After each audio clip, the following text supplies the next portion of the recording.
بسم اللہ الرحمن الرحیم۔ الائٹ اسکول المعراج کیمپس سے آج میں جماعت چہارم کے طلباء اور طالبات کو اسلامیات پڑھاؤں گی۔ آج ہم نے تیسرا باب اسلامیات کا پڑھنا ہے، سیرت طیبہ صلی اللہ علیہ وآلہ وسلم۔ اس میں ہمارا عنوان ہے نزول وحی۔ وحی سے مراد اللہ کے وہ پیغام ہے جو اللہ تعالیٰ نے اپنے فرشتے حضرت جبرائیل علیہ السلام کے ذریعے اپنے رسولوں اور نبیوں تک پہنچاتے رہے۔ ہمارے پیارے نبی حضرت محمد صلی اللہ علیہ وسلم کا بچپن اور جوانی کا دور شروع ہی سے عام بچوں سے مختلف تھا۔ آپ صلی اللہ علیہ وسلم ہمیشہ برائیوں اور برے ماحول سے دور رہے۔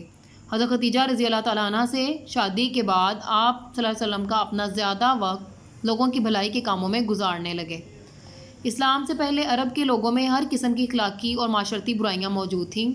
بت پرستی عام تھی، شراب پینا، جوا کھیلنا اور لڑکیوں کو زندہ دفن کر دینا عام سی بات تھی۔ لوگوں کو ان برائیوں میں مبتلا دیکھ کر آپ صلی اللہ علیہ وسلم فکر مند ہوتے اور سوچتے کہ ان لوگوں کو کیسے ان برائیوں سے بچایا جائے۔ اس طرح آپ صلی اللہ علیہ وسلم دنیا اور اس کے بنانے والے خالق کے بارے میں بھی غور و فکر کرتے رہتے، یہاں تک کہ آپ صلی اللہ علیہ وسلم تنہائی پسندی کی طرف مائل ہو گئے اور مکہ شہر سے 3 کلومیٹر دور ایک پہاڑ جبل نور میں موجود غار ہرا میں جانے لگے۔ آپ صلی اللہ علیہ وسلم کو غار ہرا میں تنہا عبادت کرنے میں بہت سکون ملتا تھا۔ جب آپ صلی اللہ علیہ وسلم کی عمر 40 سال کی ہوئی تو آپ صلی اللہ علیہ وسلم کو سچے خواب آنے لگے، یعنی جو خواب نظر آتے دوسرے دن ویسا ہی ہوتا۔ ایک دن رمضان المبارک کے مہینے میں آپ صلی اللہ علیہ وسلم غار ہرا میں عبادت کر رہے تھے کہ اللہ کی طرف سے پیغام پہنچانے والے فرشتے حضرت جبرائیل علیہ السلام آئے اور آپ صلی اللہ علیہ وسلم سے فرمایا پڑھیے۔ آپ صلی اللہ علیہ وسلم نے فرمایا میں پڑھنا نہیں جانتا۔ یہ سن کر انہوں نے آپ صلی اللہ علیہ وسلم کو سینے سے لگا کر بھینچا اور کہا پڑھیے، لیکن آپ صلی اللہ علیہ وسلم نے پھر وہی جواب دیا۔ تیسری دفعہ جب حضرت جبرائیل علیہ السلام نے آپ صلی اللہ علیہ وسلم سے کہا پڑھیے اللہ کے نام سے، تو آپ صلی اللہ علیہ وسلم نے پڑھا۔ حضرت جبرائیل علیہ السلام نے آپ صلی اللہ علیہ وسلم کے سامنے سورۃ الق کی پہلی 5 آیات پیش کی۔ وہ آیات ہیں اقرأ بسم ربک الذی خلق، خلق الانسان من علق، اقرأ وربک الاکرم الذی علم بالقلم، علم الانسان ما لم یعلم۔ ترجمہ ہے پڑھیے اپنے رب کے نام سے جس نے پیدا کیا، جس نے انسان کو جمے ہوئے خون سے پیدا کیا۔ پڑھ تیرا رب بڑا کریم ہے جس نے انسان کو قلم کے ذریعے علم سکھایا، انسان کو وہ سب کچھ سکھایا جو وہ نہیں جانتا تھا۔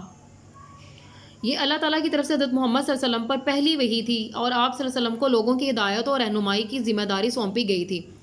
اس ذمہ داری اور اللہ کے کلام کے خوف سے آپ صلی اللہ علیہ وسلم کا جسم مبارک کانپنے لگا۔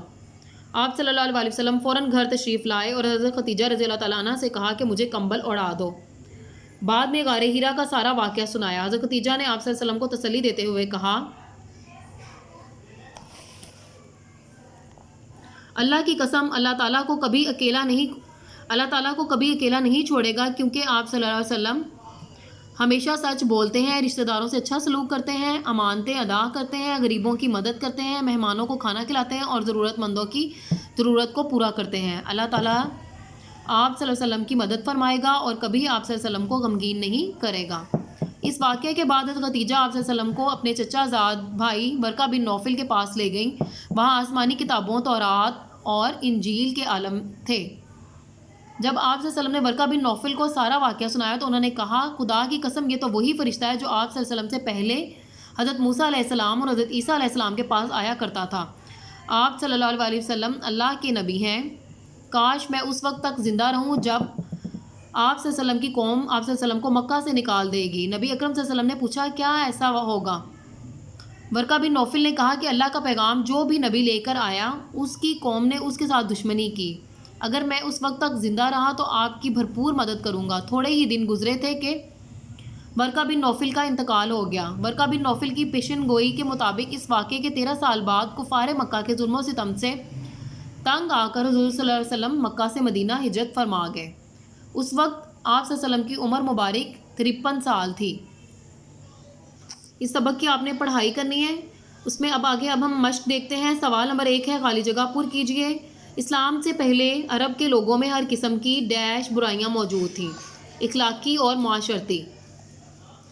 آپ صلی اللہ علیہ وسلم ڈیش میں عبادت کے لیے جاتے تھے، غار ہرا۔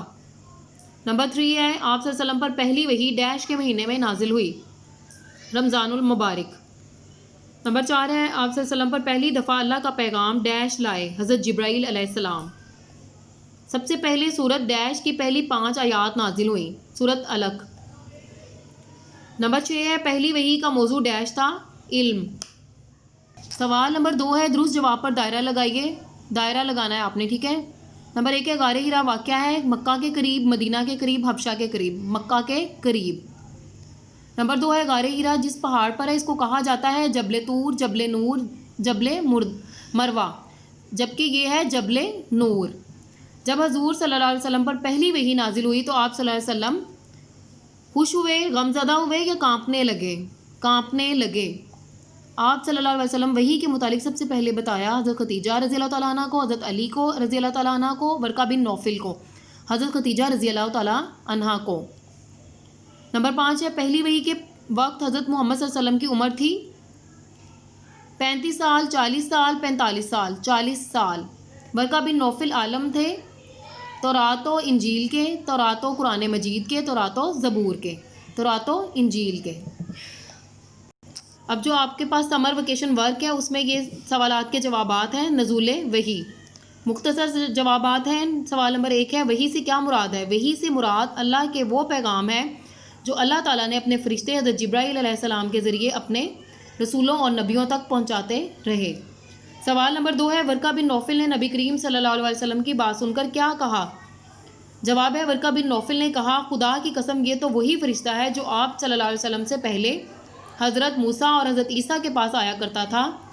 آپ اللہ کے نبی ہیں، کاش میں اس وقت تک زندہ رہوں جب آپ صلی اللہ علیہ وسلم کی قوم آپ صلی اللہ علیہ وسلم کو مکہ سے نکال دے گی۔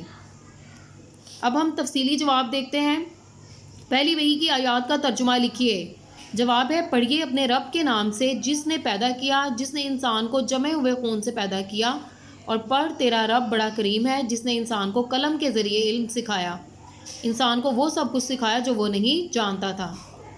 اب یہ تمام سبق کو آپ نے ریڈنگ کرنی ہے، اس کی پڑھائی کرنی ہے، اور اس کے بعد اس کی مشق کو جو ہے وہ آپ نے مکمل کرنا ہے اور یاد کرنا ہے، اور اپنی کاپی میں، اسکول کی کاپی میں ان کو لکھنا ہے۔ شکریہ، اللہ حافظ۔